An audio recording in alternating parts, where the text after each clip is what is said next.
Now for the conclusion of a talk on sports by Dave Zirin. Zirin is a sports commentator for Sirius XM radio. He writes for The Nation and The Progressive and is often an MC at anti-war rallies. If you're following what I'm saying here, and there's so much more to say about it, I could also talk about Tommy Smith and John Carlos, Kurt Flood. I mean, there's so many names of people who really demonstrate the way sports is actually an incredible way to understand the history of race and racism in this country. Not just the effects of it, but resistance to it.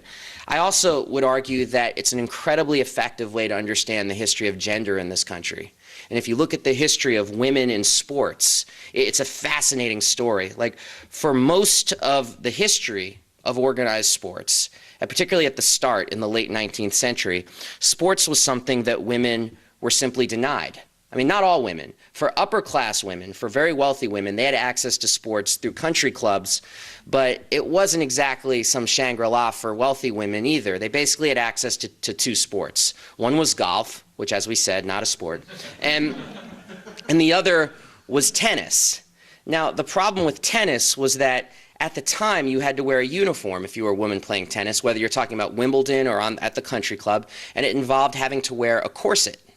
Like, have you ever wondered why women's tennis, for example, is the best of 3 sets instead of the best of 5 that exists to this day? That actually traces back to this period in the late 19th century, because women were playing best of 5 sets and they were passing out on the court because of the corset.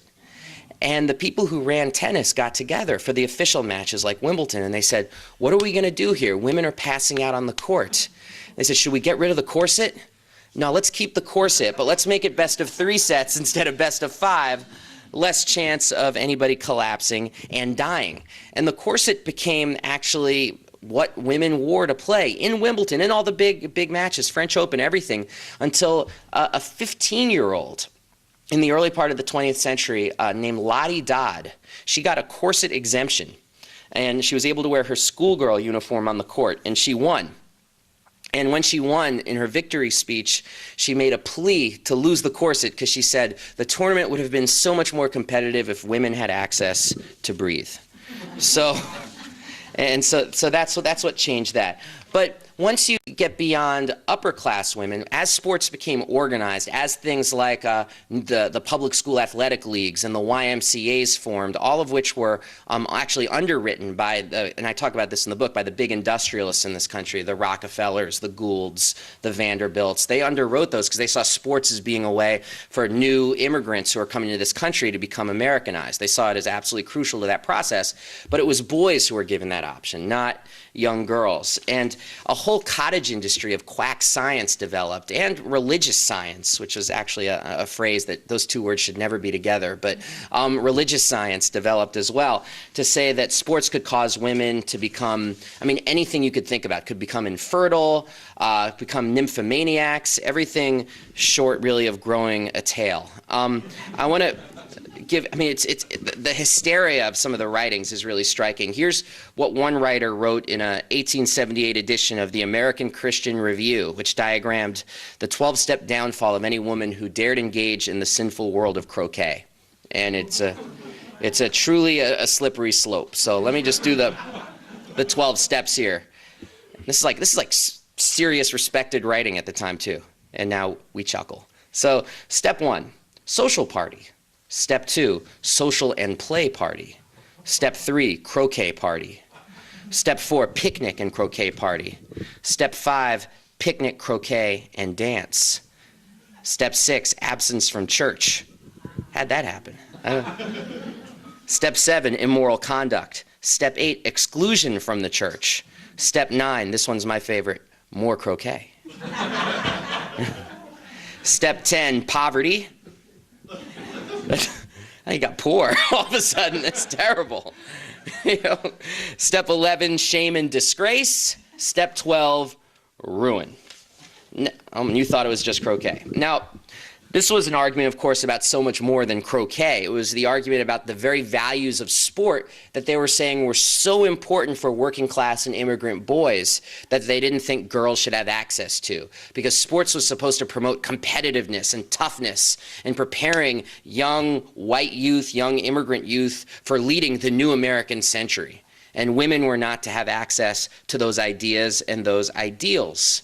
But something changed at that time that actually had a profound effect on women and on the entire early movement for women's rights, the early suffragette movement. And it was because of an invention that came onto the scene at the end of the 19th century. Does anybody want to take a guess on what that? The bike. That's right. You're the first person to ever say that on the first try. It's great. Like I was speaking in college in Baltimore, and people were literally like, the brassiere? I'm like, no, not the brassiere. What do you think? Come on. But no, the bicycle. Absolutely.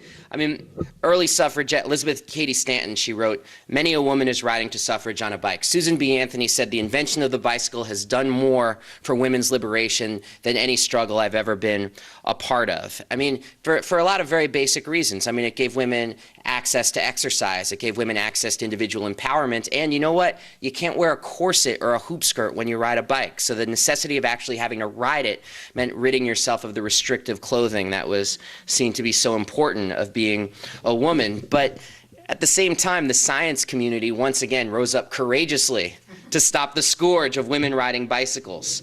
They actually wrote, and I've read these medical papers. We're talking like Journal of American Medicine stuff, writing that if women rode bicycles, it could actually cause the implosion of their uterus. I'm not even kidding.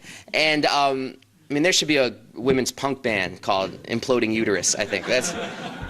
And there was also a scientific paper produced saying that women were susceptible for what they called, quote, the bicycle face, a condition where excessive riding of the bicycle could leave you with, and this is a quote from an actual certified medical doctor, quote, a permanent scowl consisting of a protruding jaw, wild staring eyes, and strained expression. So you ride a bicycle, you turn into Dick Cheney, I guess, is the problem. But the main point, though, of all this, and then, you know, and it's like, and I've done talks, and I could talk to you about how this story then is played out throughout the 20th century of women fighting for access to sports, being denied, and it becoming something where, like, women athletes became either just unknowing political representative figures or people who very openly raised the banner of women's liberation through sports. And I would argue that sports is intrinsic to one of the most long-lasting and far-reaching victories of the entire 1960s liberation struggles, and that's Title IX. Which actually gives women access to equality in all public spheres, not just sports, but it's most closely associated with sports. And of course, Billie Jean King, but also people like Donna De Verona, who's a swimmer, Lacey O'Neill, who was a sprinter. They all marched for Title IX, and they were a part of that. And there's still people like John Roberts, the Chief Justice of the Supreme Court, who would like to see Title IX overturned. Now, let me say something about Title IX for a second. There is no way to overstate. It has issues. You could argue that it's underenforced and underfunded, and those arguments are incredibly valid. But there is no way anybody could deny its impact. Let me just give one example of that. Today, on average, slightly over 1 out of 3 young girls play some form of organized sports in this country.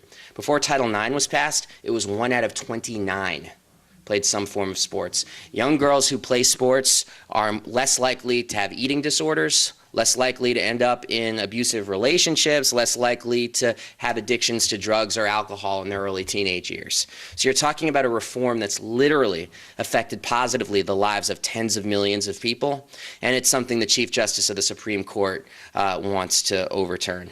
Not to mention, I'm sure, Rand Paul and his minions who don't believe in any federal enforcement for anything, but that's another story altogether. So it's actually something that we need to keep fighting for. I mean, all these issues, whenever you're talking about access in sports, it's never finished history. It's literally like a shark. It's like either moving in one direction or the other. It never stops moving.